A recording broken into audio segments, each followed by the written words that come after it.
I'm here at beautiful Millfield with Mark Garaway. That's right you say, isn't it? That is. It's very well pronounced. Yeah. I like it. Suddenly, mental block. No, I'm going to say that wrong. Mark is Director of Cricket here. We've just been watching a fantastic tournament. Bunbury Festival, Millfield are hosting it. Mark, you've had some pretty good success as a coach. Would that be a fair summary of your coaching career up to now? Oh, great. Put me on the spot. It's gone all right. Yeah, cool. I've enjoyed it. That's what I know. And I've been lucky enough to work with some incredible players, some of which will be very well known, and others that we hope might be well known in the future. But the coaches are only actually as good as their players, really, in many ways. Yeah. So I've been very lucky rather than good. Brilliant. So thinking about kind of home of origin, when you think about mum and dad, what character traits did you pick up from mum? What character traits did you pick up from dad? Yeah, I think people would say mostly dad. Mostly dad. But obviously, as you get older, other things develop which maybe balance it out a little bit. But I think dad was quite pleased I was a boy, so it meant that I could travel around the sports grounds. He was a very good footballer. He played for Cheltenham Town, he played for Swindon, he actually ended up coaching at Swindon as well. And then his cricket, he always played but developed much later. So I basically got dragged around football grounds and cricket grounds, and largely that was part of my education. He's very somebody who was always very determined to make the best of himself, and as a headmaster, the best of everybody that worked under him. And he was in fact my headmaster as well as many other roles in his life. So we were talking earlier, so your dad was your headmaster. Yeah. He was your cricket coach. Yeah. But then it kind of got a little bit more complicated. Tell us a bit more. Yeah, he used to be my batting partner as well. Batting partner, brilliant. Yeah, team captain. He was. Yeah, he was team captain. He was head of selectors. And we lived on the Isle of Wight, so it's quite a small environment. Yeah. And generally, if somebody's got a bit about them, they tend to do lots of different roles, of which he did. So I'd say some of those were easier relationships than others. It was the same bloke and I was the same kid, but there could be some flashpoints. And the one that I found the most difficult actually was the batting partner, because he was quite good and I was obviously very young, not particularly experienced. He was 42, lots of experience and a very good player. And so he would get very frustrated with me making errors that obviously he never made when he was a kid and all of that. So that was quite a cheeky one, and there would often be a flare up in the middle of the wicket in between overs if he didn't think I played the previous over that well. Brilliant. That is a great story. Or I hadn't given him the strike. Yeah. Stealing the strike on the sixth ball. Crumbs. Would you be sent to your room?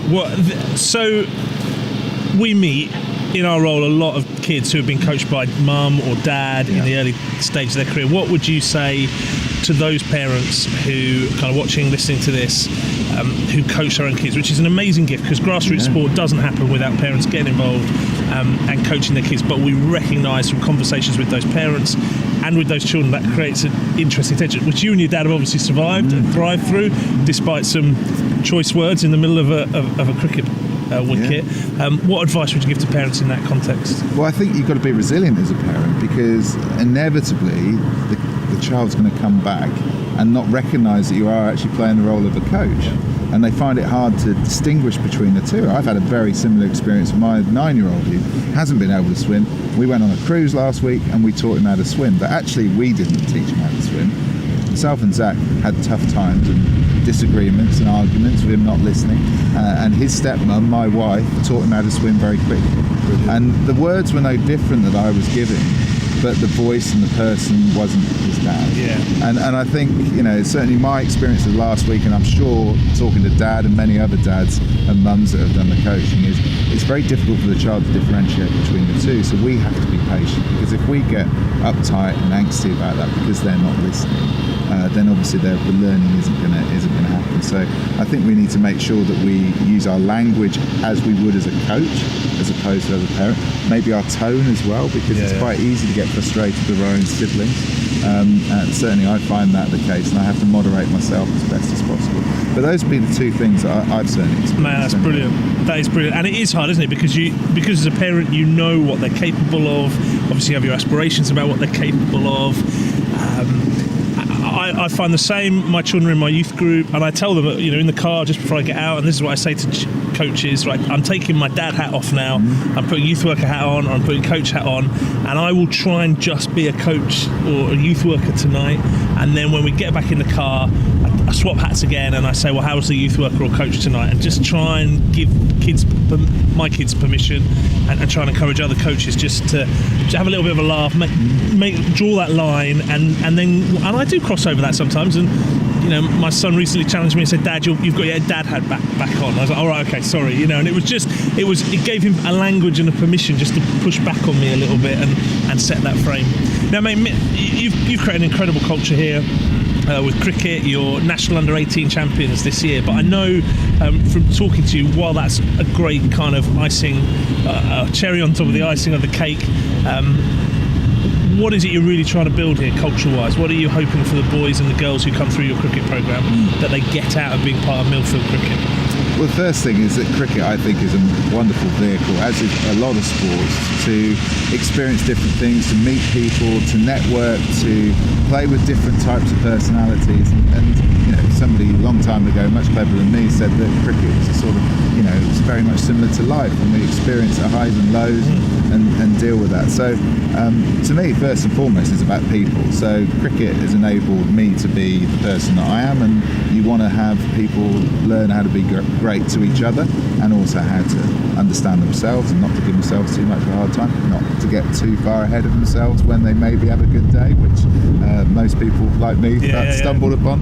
So that's the first and foremost thing. So we do a load of things here around the kids, and then obviously it's around the parents, to try and create an atmosphere. Yeah, of course you want to win, you know, everybody likes to have that win at the end of it, but there's ways of going about it, there's ways of behaving, there's ways of interacting, there's ways of dealing with oppositions and opposition parents and your own parents. Ultimately, I'm a village cricketer that ended up playing professional cricket and coaching international cricket, but we all start as village cricketers, and my experience in village cricket was a bit like what we've had at Millfield this week.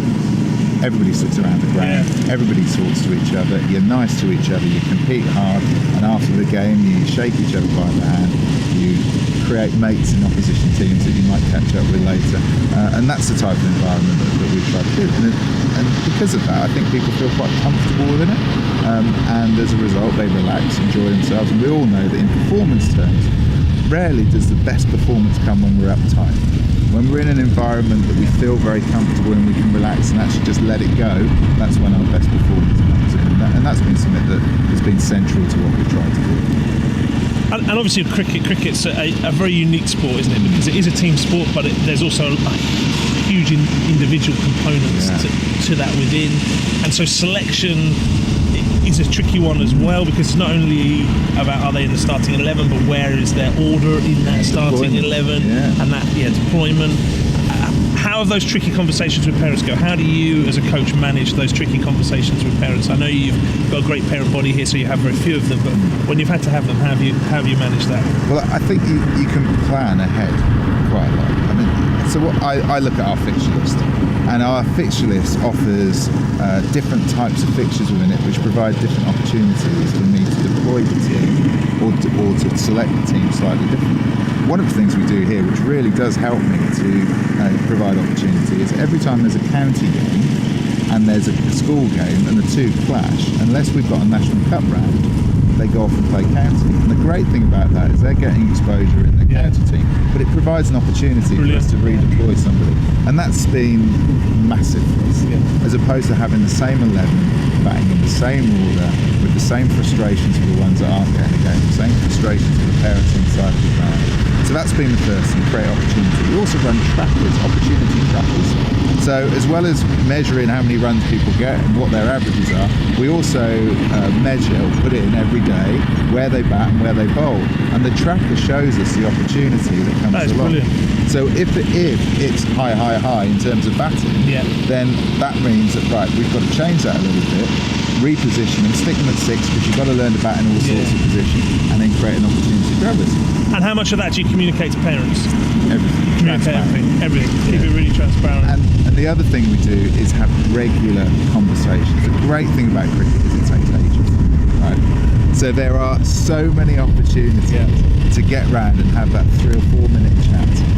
So instead of The worst thing I think of a parent is not knowing. Yeah. Because I think we all know that our minds tend to speculate and all of that sort of stuff. So let's keep them informed, little and often.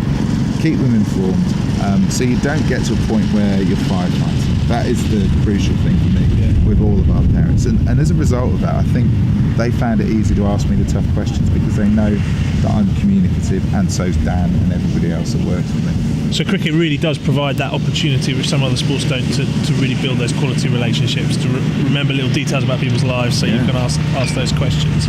I mean, I'm a massive believer that sports organisations' physical environment can help manage the challenge of parental engagement.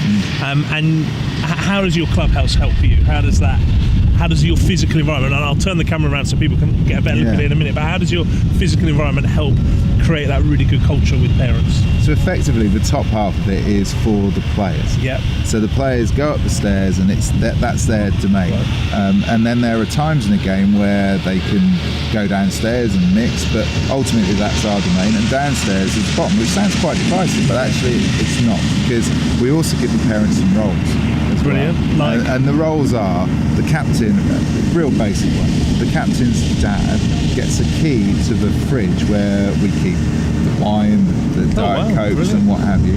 And it's his role to make sure that anybody that comes through the gate and watches is welcomed. Brilliant. Is talked to, get them a drink, start those conversations. And of course the boys see that upstairs, see their parents doing that, you know, in local rivalries, for example. That's not almost unheard of, but it's been brilliant to try and dissipate that sort of stuff, and then they follow suit. And then at the end of the game, the parents wait down the bottom. We always do a very sharp debrief, so call it a hot debrief, no more than 5 minutes, which means that we can get down into the bottom, and the boys can then see their parents. So I think it's crucial. You know, I used to be... And then you told me the parents linger for a long time afterwards, don't they do. Well, most of them are still probably having a glass of wine or carrying on those conversations. We have food after the game. The boys go down and they get food for their opposite number, and then after it the parents also have some food as well. So it's, you know, again going back to that village cricket thing. How would you want a village game of cricket? How would you want that environment? I really like that, and I think nowadays we're kind of afraid of the boundaries but actually I think it's great that the players get their space in the clubhouse. They're away from parents and away from that body language and questions should that happen, but then you recognise pre and post game that we quickly take those boundaries down and get everybody back into community as well. So I think that's a great. I love that. I haven't heard that from you. So your player finishes their match and they get their opposite number their food.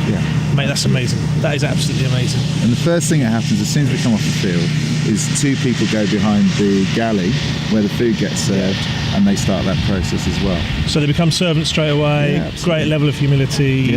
Kind of what the All Blacks call sweeping the sheds, but that kind of philosophy of actually I'm not too big to get in, get my hands dirty, get involved in the job. And again, at club level, that's what we used to do anyway. It didn't matter, you know, I used to come back from Hampshire, play a game on a Saturday, and if the pitch needed rolling, I'd roll the pitch. And, you know, I think sometimes we get away from that, but bottom line, the sweeping the sheds thing has become so global. That stuff's been happening all over the place. It has. It has. And it's good fabric, I think. It is, and it's been forgotten, and I'm sure there have probably been professional clubs who've done similar things for a long time, and the fame of the All Blacks has perpetuated that. And mate, that's amazing. I'm going to pan the camera around so you can look at this brilliant environment.